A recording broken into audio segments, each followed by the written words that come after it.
August 2016, 10-11 gang member Jordan Clark is creeping, looking, waiting for ops at the Notting Hill Carnival. His motive? Being slashed across his eye by the rival gang 24 hours ago, and retaliation is a must.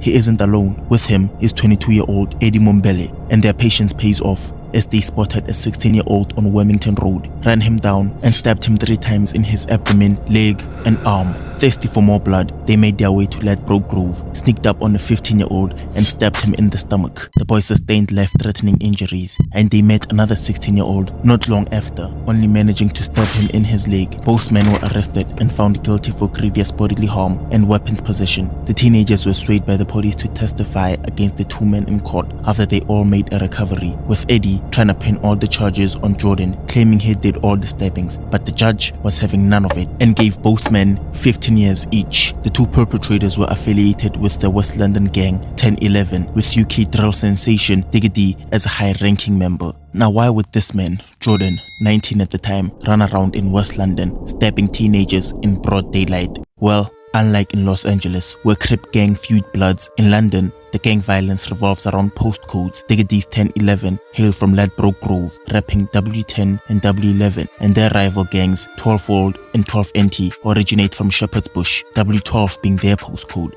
At first glance, the borough of Kingston and Chelsea is a picture of wealth and prosperity, but beneath that facade are communities with high levels of poverty and inequality, and with that comes a high crime rate. So you have gangs selling drugs and fighting for territory. Not long ago, the gangs in Shepards Bush and Ladbroke Grove were united as 916. The name came about after a West London gang-banging mathematician divided 11 and 12, the 2 postcodes. He dispensed with the 0 and 916 was born. The gang leaders fell out over stolen drugs, and members from the Grove came together under the name 10-11, with Shepards Bush having their 2 sets, 12NT with Box 12 and F. as notable names, and Central Cee also having ties to the gang, and 12-Fold with Sav 12 and S1. Nowadays, the gang revolves around disrespectful lyrics laid over drill beats and tit-for-tat stabbings in the streets. Sweeping cats, laps on laps. I sleep in traps, out in packs, pirates whipping, scraping profit, ain't taking losses. You don't wanna see MSkum in the cut with 2 shanks up, creep up like Luger, leave men cut. Now the 12's all hot. Real Digga D fans have probably heard this lyric on 10-11's 2017 dark drill banger, No Hook, which in my opinion includes Digga's best verse. But right after his verse is this play on words by light-skinned 10-11 menace MSkum, and he's referring to a specific incident where at 9:15 PM police were called to White City Estate, where 3 maxed men were snooping the estate looking for 12NT members, but to no avail. Now bear in mind, this is the same estate Central Cee's Day in the Life and 6 for 6 music videos were filmed. Before 11 PM that same night, the 3 men were back at it again, and this time police arrived to the aftermath of a 16-year-old who was almost stabbed to death. The incident involved 3 10-11 members being chased by 8 12NT members, resulting in an unnamed 16-year-old being stabbed in the back and was found bleeding and badly wounded by paramedics and the police at Mackenzie Close. CCTV footage was used by the police to arrest 8 12NT members, with the 9th doing the race like TK.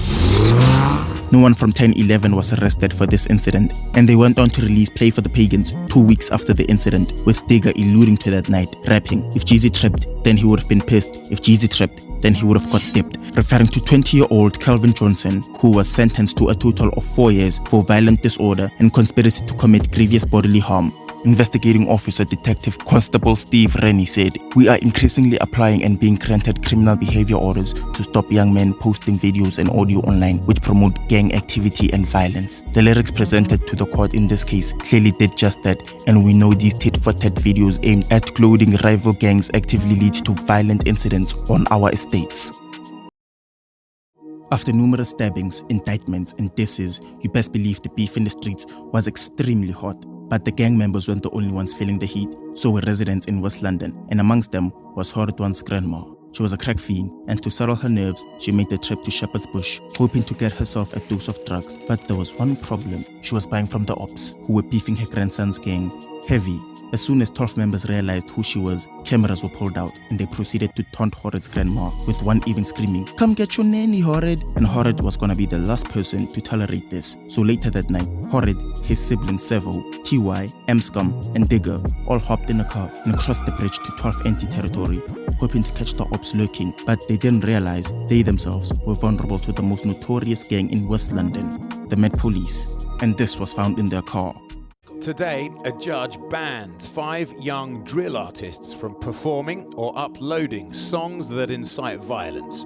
They call themselves 1011 after their West London postcode. One November night last year, the men were arrested carrying weapons. They initially claimed that the weapons were just props for, guess what, a music video.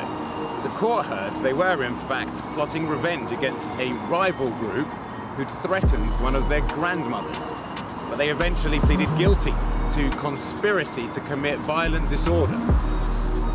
Look at the weapons found in their possession and consider the hyper-local tit-for-tat beefs glorified in their lyrics.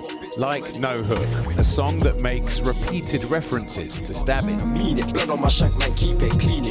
All the boys and men, because Digga and Sav'O were technically 17, were charged with weapons possession, conspiracy to commit violent disorder, and the same CBO Detective Steve alluded to earlier was used to censor 1011's music for the next 2 years. Horrid, 19, received 3 years and 3 months. TY, 21, received 3 years and 6 months. MSkum, 18 at the time, received 2 years. Digga and Sav'O received 1 year each in a young offenders unit. The criminal behavior order would prevent Digga and 1011 members from releasing music that incites gang violence for at least the next 2 years, which I think was a total waste because on no diet, Digga raps, spill some juice KA, and it was a carnival crash on bro CJ got 3 in a day, ching. Referencing Jordan Clark's stabbing spree at the Notting Hill Carnival in 2016. If you don't think lyrics like this taunt ops, then I don't know what does. The CBO also took down music that was provocative, including Kill Confirmed, Play for the Pagans, No Hook, and the 1011 Team Westwood freestyle. But they did find a home on everyone's favorite site, Pornhub.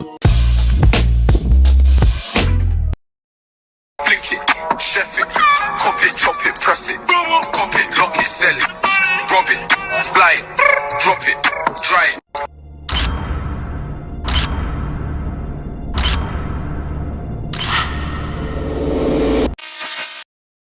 On January the 2nd, residents of Harrow Road were trembling in fear, running for safety, but they weren't running from Chucky. Oh no, they were trying to get out the way of a full-on Machete brawl between 2 gangs, 1011 CGM and Harrow Road boys. While these people were finalizing their New Year's resolutions, Digga, Sav'O, and a 1011 accomplice were trying to scratch ops off their list. Police recovered a video where a Harrow Road gangster described an altercation from earlier that day where a 1011 member tried stabbing him whilst he was on his bike. This might have been the reason why they all decided to square up in Harrow Road later that night. A HBR member was stabbed in the abdomen and a CGM member was sliced across the face. No fatalities though. The video used to indict the gang members is a little sporadic. You see gang members pacing up and down the streets, wielding large machetes and wreaking havoc on the street. A group of women were barged off the street, which I think drives home the disconnect between young men in a war zone and regular residents going about their day. Digga D was sentenced to 2 years and 6 months in prison for violent misconduct and breaching his CBO. Sav'O was sentenced to 3 years for violent misconduct and breaching his CBO. Fucking ghost town, fam. Talk. Brother, say it. Say it and look in the fucking camera if I blam you in your head, bro. Say it as well. Come here, say it as well. Say fuck Seth now. Fuck Seth. What? Fuck Seth. Say what? Fuck Seth. What? You man are pussies, bro. Tell them outside, innit? How many times have you heard Digga referencing stabbings against his counterparts?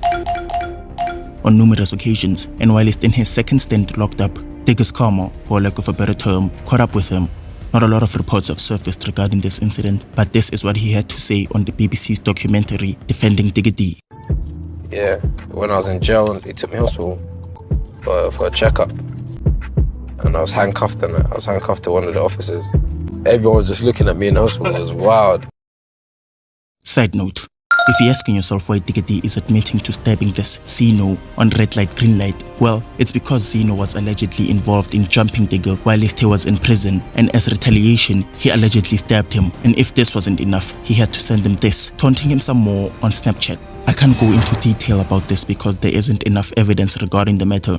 Just thought I'd put this out there. In one of the numerous lyrics, he mentions the stabbing of Central Cee's brother. Now, there isn't a lot of substantial evidence regarding what happened that day, so I'd rather not speculate, but the real beef between the two is regarding the men Central Cee surrounds himself with. I believe most of them were 12 NT members. It doesn't take a genius to realize that the A in A2 NT replaces the 1 in 12. 12 NT, get it?